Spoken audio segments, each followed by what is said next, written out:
He's in kindergarten, and on March 1st, he will no longer be allowed to attend school in West Virginia. Oh! Am I opposed to vaccination? No. Feel free to vaccinate your child as you see fit. But my child has an underlying medical condition called Henoch-Schönlein purpura. Pittsburgh Children's Hospital Immunology Department wrote a medical exemption for my son in November after he had a reaction to the polio vaccination.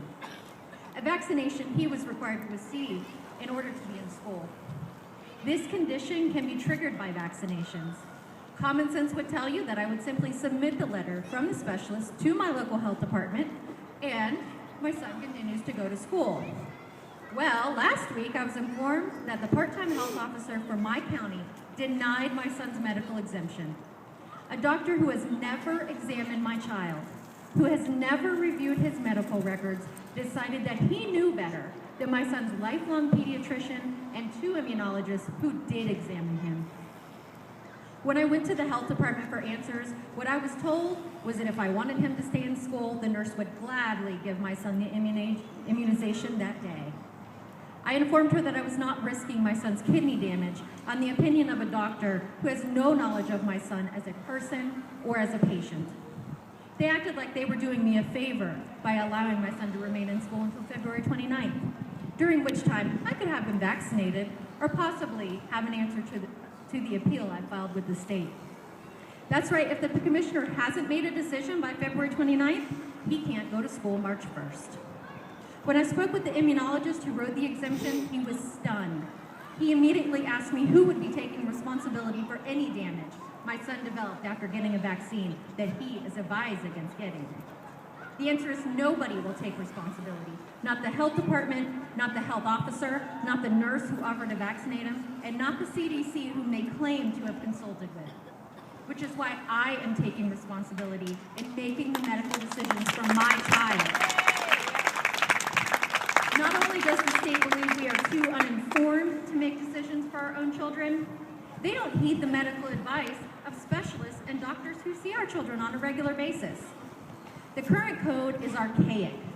Never did I think I'd have to fight so hard to protect my son from the people who are supposed to be making the lives of West Virginians better.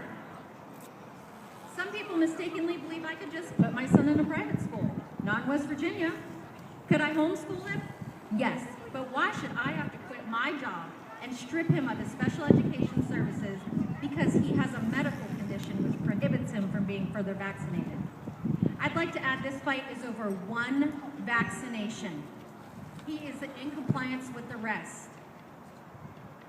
At this point, there's no doubt in my mind that officials have lost sight that our children are people. To the officials, our children are a number. What if I had let the health department bully me last week and allowed them to give him the vaccination? Would the state be paying for his medical care? Would they stay up with him at night while he cries from belly pain? Would they carry him when the joint pain is too overwhelming for him to walk? Would they pay for the gas that it takes to get to and from the doctor's offices? Would they reimburse me for my time off work to care for him during his illness? No, of course they wouldn't, because he's not their child. They don't take responsibility because it's not their decision to make. I've spoken with elected officials in that building and in that building. Most do support this legislation. A few don't. There are senators and delegates who are willing to stand up and say, these parents know what's best for their children. And there are those who will look you in the face, promise to consider the legislation, and never return another phone call or email. This has to stop. Senator Plymouth, it was over a week ago that Lori Lee, Tim Lee, Jim Fick, and I begged for you to put Senate Bill 50 on the agenda. You asked many what-ifs, and we agreed to whatever stipulations you wanted to add.